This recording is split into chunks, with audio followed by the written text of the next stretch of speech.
Hello and welcome back to the Midgard Press. My name's Jay, of course. So we are continuing with the next part of the adventure.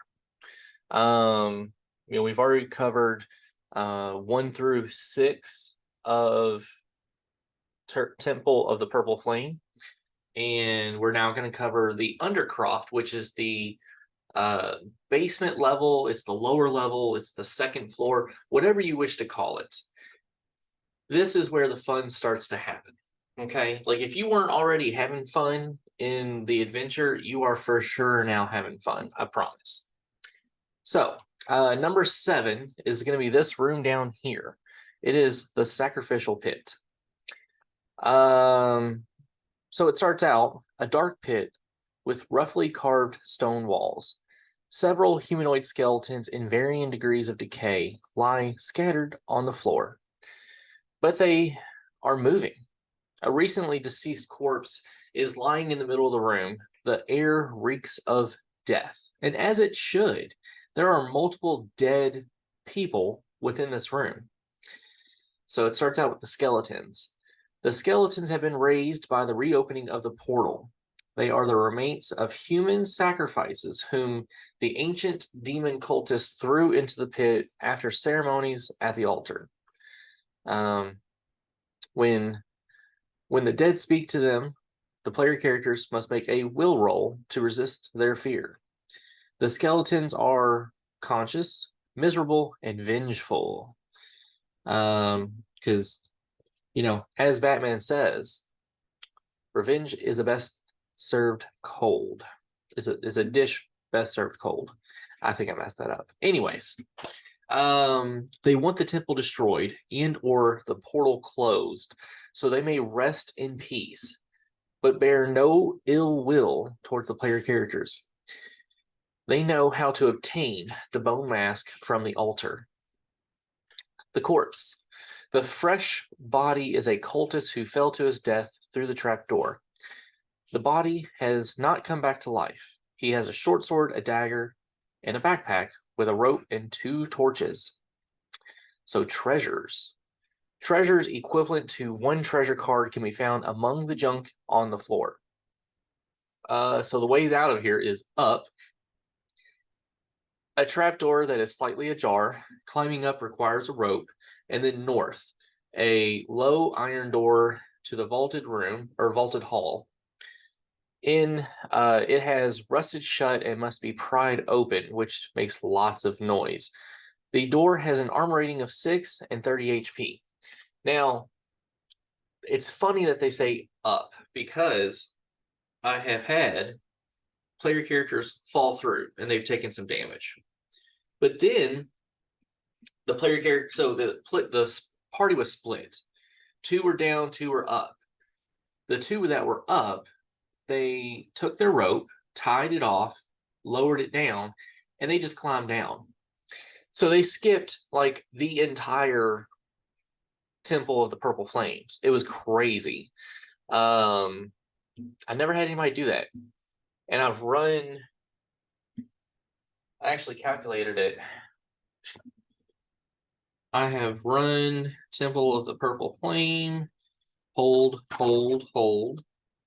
9 times.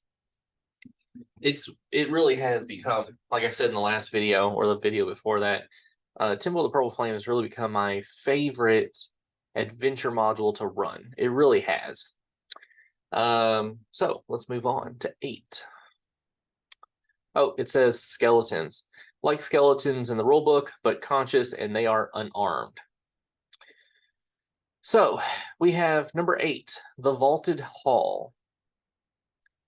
A vast and dark hall. Pillars and low arches make it hard to see even with a light source. Water drips down from the ceiling and forms puddles along the uneven floor tiles. A scratching sound is heard from further in the hall. It smells of wild animals and droppings. So there's a manticore in here. A manticore prowls the room, enraged and twisted by the energies of the demon world. It is too big to leave through any of the room's exits.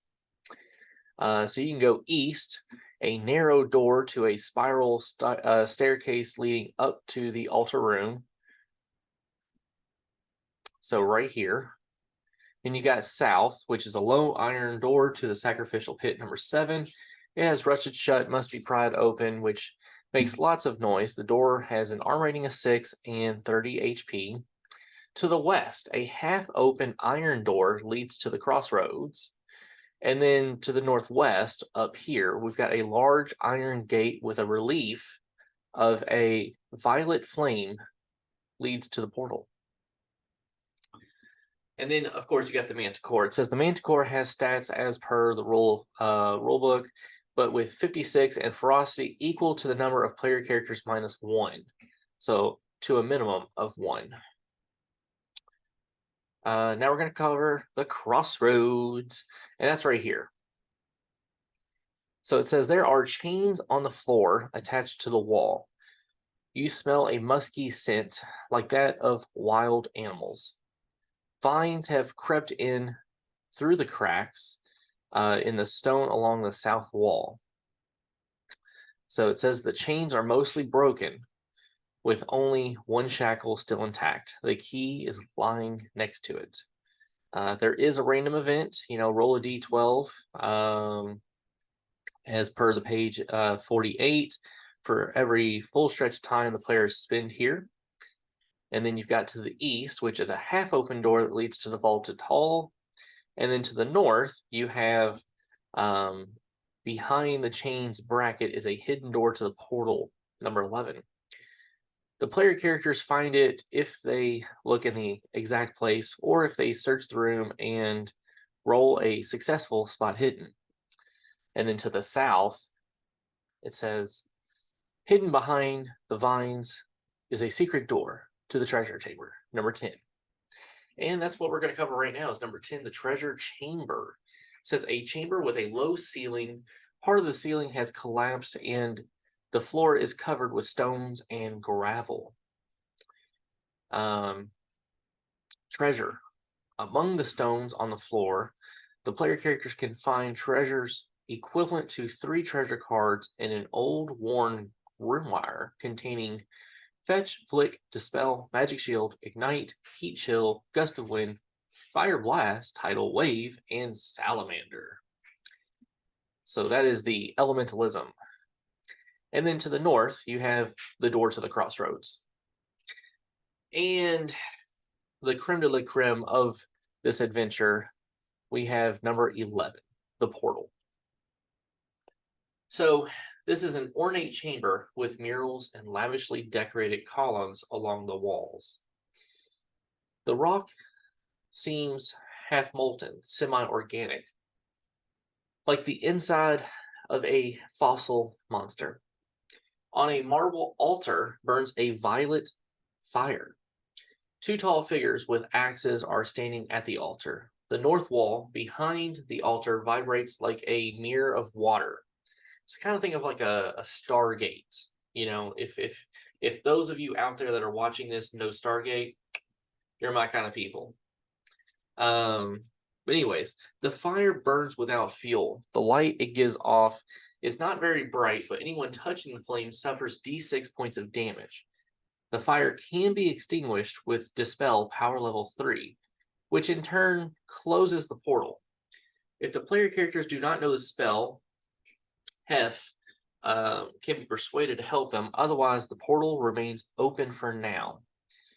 Cultists. The people at the altar are 2 cultists who went through the portal and returned. Speaking in raspy voices, they ask the players player characters have also been summoned by Sothmog and offer them the opportunity to go through the portal and become part of his realm. The portal.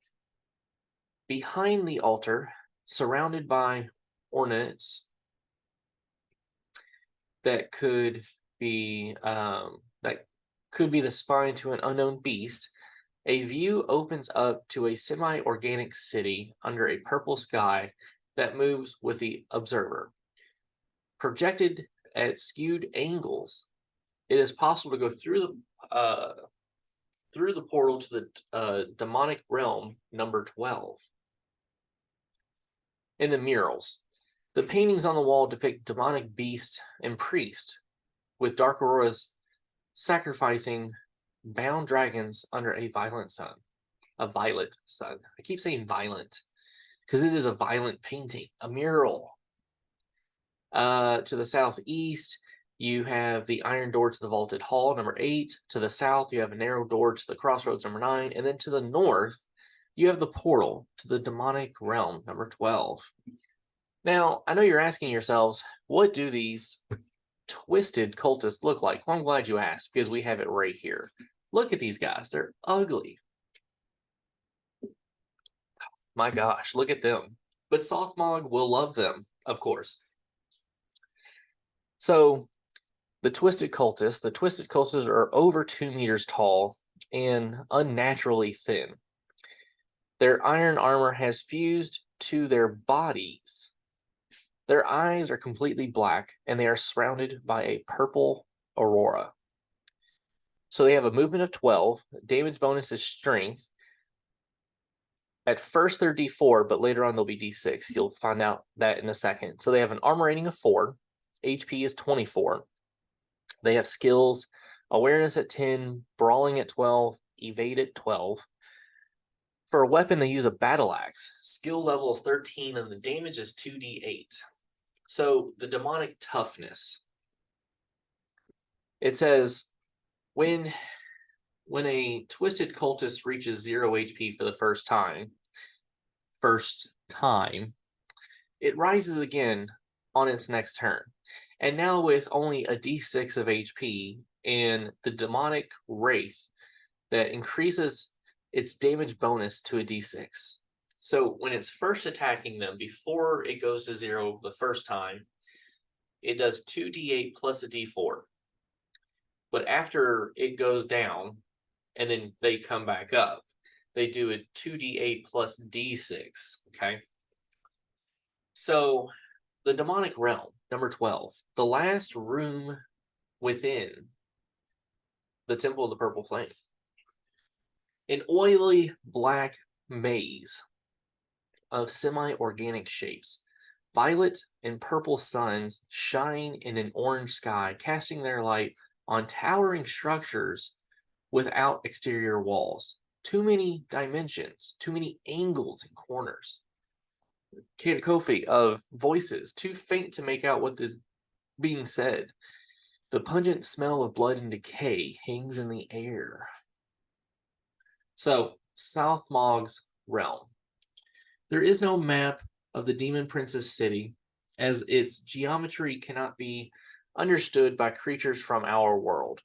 Once a player character has entered the Demon City, it takes a number of will rolls to find their way out again, and failed rolls have negative effects. Even if several characters go through the portal at the same time, they must walk through the Demon City alone. The wearer of the bone mask from the altar room, number 5, gets a boon to their rolls. See the tables to the right. Time moves at different pace in the Demon City, so a lot of time may have passed in the real world by the time a player character returns. If too many rolls fail, the character may be stuck there forever. A character who has visited the Demon City may suffer permanent demonic alterations. So let's read the different rolls. So the successful will rolls. So the first one says the player character finds themselves valuable. If you choose to place a piece of the dragon statuette here, it is found by the first character who succeeds with a will roll. If not, draw a treasure card. And then the second thing is the player character finds the portal again and returns to number 11, which is the portal room. It's the portal. Failed will rolls. So the first one, the player character gets lost. A shift of time passes in the real world. Second failed will roll. The player character wanders deeper into the maze. A day passes in the real world, and the player character must roll a d6 on the demonic alterations table. Third failed will roll. The player character is about to lose themselves in the demon prince's realm. A week passes in the real world, and the player character must roll a d10 on the demonic alterations table. And then fourth, the player characters meet the demon prince Sothmog himself and becomes part of his realm forever. So the demonic alterations that you could get, 1 through 4, nothing happens. 5 to 6, the player character's eyes turn completely black. They permanently lose, or this permanently gives them a will +1, but a -1 to all charisma-based skills, minimum of 3. 7 to 8 on the alteration list. The player character's body grows and becomes unnaturally elongated. This permanently gives them a strength +1, max of 18, but a -1 to all charisma-based skills, minimum of 3. And then 9 to 10. The player character fuses with their armor of clothing.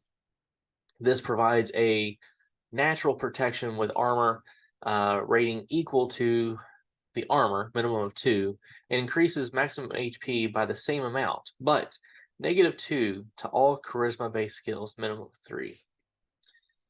So, I've had players go to the demon realm, the demonic realm of Sothmog, the demon prince himself. One time it was an accident. Well, I say accident. He accidentally got trapped there. So I had a group of players, and they all decided, hey, well, I take that back. 4 of the players decided, hey, we're going to go through the portal. And one of them said, no, we're not. So I had them draw initiative to see who would go first on what they wanted to do. So one player, Makander of Half Bay, the pre-gen provided by Free League, that character was like, I'm going through, walk to the portal. I said, okay, cool. The next one was the mage, and the mage dispelled the fire, the violet fire, which in turn canceled the portal. So the other players were like, oh my God, you just left him in the demonic realm. And the wizard's like, he knew what he was getting himself into. He walked in willingly. So me and that specific player character, or player, I should say, we devised a new demon. A demon general, one could say. So Makander of Half Bay has become Gorthok of the demon realm. And I have stats and everything like that. So if the player characters ever summon a demon, there's a potential that Gorthok will come forth. And then I had another situation where, so there was 4 players. They were all in the portal room, okay? And they were trying to figure out how to close the portal. Well, one of the players cuts his hand, walks up to the fire, and proceeds to give the fire his own blood. Now, of course, this is all, pretending, of course. His character in the game walked up and willingly gave blood to the fire. Now, I was thinking to myself, I'm like, the book has nothing for this, okay? The book has nothing for this. So you know what happened? I decided they call forth a demon. And it just so happened the day before, and this all happened at Origins, by the way. The day before, Gorthok, the demon general. So naturally, they summoned Gorthok, the demon general. So Gorthok was fully melded with his armor. He has horns, iron horns sticking out of his head. He stands like 3 meters tall.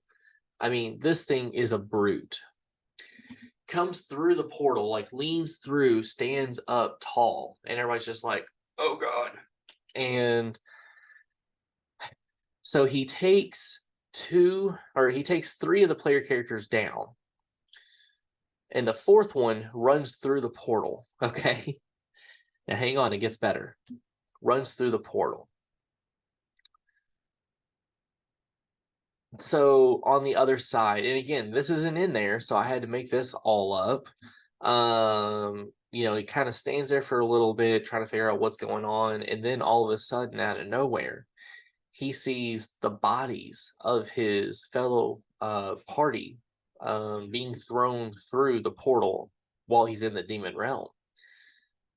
So he quickly picks one up, throws it back through, and as he's about to walk through it himself, Softmog comes through. And they have a little discussion, you know, join my army, basically. And he's like, no, I'll never. He rolls an evade. Successful. He jumps through the portal.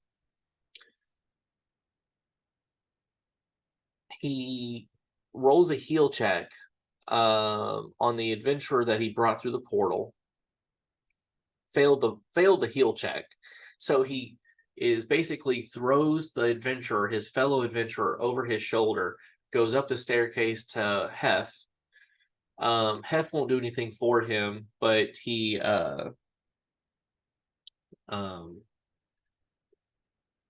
basically rallies his friend. So the 2 of them run off to town.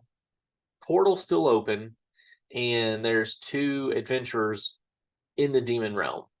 So I told those players, I was like, all right, your 2 characters become demons as well. So we work up a little story. One of them is a wolfkin, and the other is a dwarf. So I haven't finished working those out yet. But yeah, I have a mallard demon general. I'll have a wolfkin demon general. And then we'll have a dwarven demon general. So I need to type that up and add that into the book for my purpose, for when that happens again. Because if it happened once, it can happen twice. Oh my gosh, players. So yeah, thank you all for listening to the Temple of the Purple Flame. Please like this video, leave a comment down below, and share this video. Of course, share it with other Dragonbane enthusiasts. But until next time, my fellow friends, live on and game on.